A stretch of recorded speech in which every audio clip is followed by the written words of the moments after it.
کسی نے کیا خوب کہا ہے کہ ہمیشہ دوسروں کو کوستے رہنے سے زندگی میں خوشیاں نہیں آتی، خوشیوں کا گھر تو آپ کو خود بنانا پڑتا ہے۔ تو قصہ مختصر کی اس ایپیسوڈ میں نئی کہانی لے کر ہم آئے ہیں آپ کے پاس۔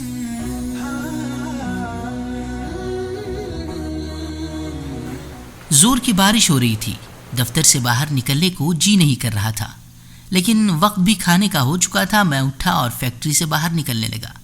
ادھر ادھر نظر دوڑائی تو سبھی کھانے کے لیے نکل چکے تھے۔ عموماً اس وقت میں سبھی کھانے کے لیے نکل جاتے تھے۔ میں نکل ہی رہا تھا کہ میری نظر سلیم پر پڑی۔ وہ کام میں مصروف تھا۔ سلیم ہمارے فیکٹری میں ہی ایک مزدور ہے، کافی خوش مزاج سا شخص۔ میں نے اس سے پوچھا کہ کھانے کے لیے نہیں جانا ہے کیا؟ تو اس نے نام میں سر ہلایا، کہا مجھے نہیں کھانا ہے۔ میں دل ہی دل میں بڑبڑانے لگا کہ مجھے دفتر میں بیٹھے بیٹھے بھوک لگ گئی اور یہ اتنا کام کرنے کے باوجود کھانے سے منع کر رہا ہے۔ میں نے اصرار کیا تو اس بار اس نے بتایا کہ میری بیوی حاملہ ہے اور کمزوری کے اثرات نظر آ رہے ہیں، اس لیے میں صبح تھوڑی دیر سے ناشتہ کرتا ہوں اور دوپہر کا کھانا نہیں کھاتا، تاکہ پیسے بچا کر میں بیوی کے لیے طاقت کی شربت اور پھل لے لوں، جس سے ماں اور بچہ دونوں صحت مند رہیں۔ میں چلا گیا اور دفتر لوٹتے وقت اس کے لیے کھانا لے آیا۔ خیر دن گزرتے گئے اور وہ باپ بن گیا۔ لڑکا پیدا ہونے سے اس کی خوشی دگنی ہو گئی تھی کہ اس کے بڑھاپے کا اب سہارا مل گیا ہے۔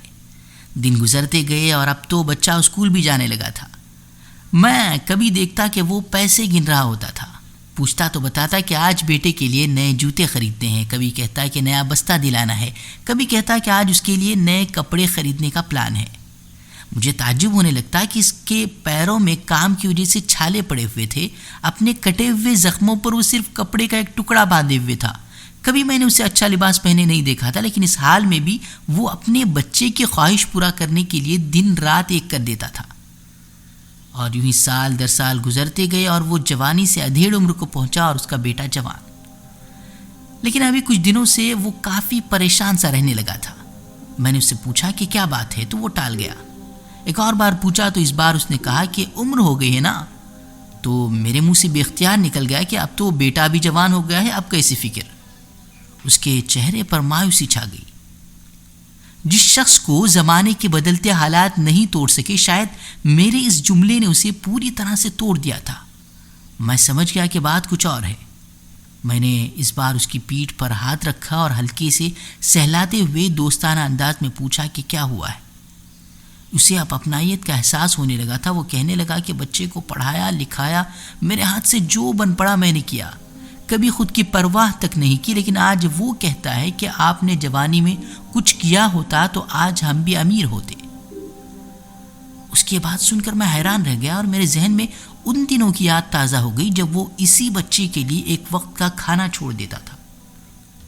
دوستو، آج کتنے نوجوان ہیں جو دل ہی دل میں یہ سوچ رہے ہوتے ہیں کہ ہمارے والد اپنی نوجوانی میں زیادہ محنت کرتے تو آج ہم بھی رئیس ہوتے، ہمارا اپنا بنگلہ ہوتا، ٹھاٹ باٹ کی زندگی ہوتی، لیکن انہیں اس بات کا احساس نہیں ہوتا کہ اس باپ نے ان کے لیے کیا کچھ قربانیاں دی ہیں۔ تو قصہ مختصر یہ ہے کہ اس باپ نے وہ کیا جو وہ کر سکتا تھا۔ یہ وقت انہیں کوسنے کا نہیں بلکہ ان کے بوجھ کو ہلکا کرنے کا ہے۔ اب یہ آپ کی ذمہ داری ہے کہ آپ انہیں وہ زندگی دیں جو وہ ڈیزرو کرتے ہیں۔ آپ کی زندگی سنوارنے میں جو خواہشیں ان کی ادھوری رہ گئی، انہیں پورا کرنے کی کوشش کریں۔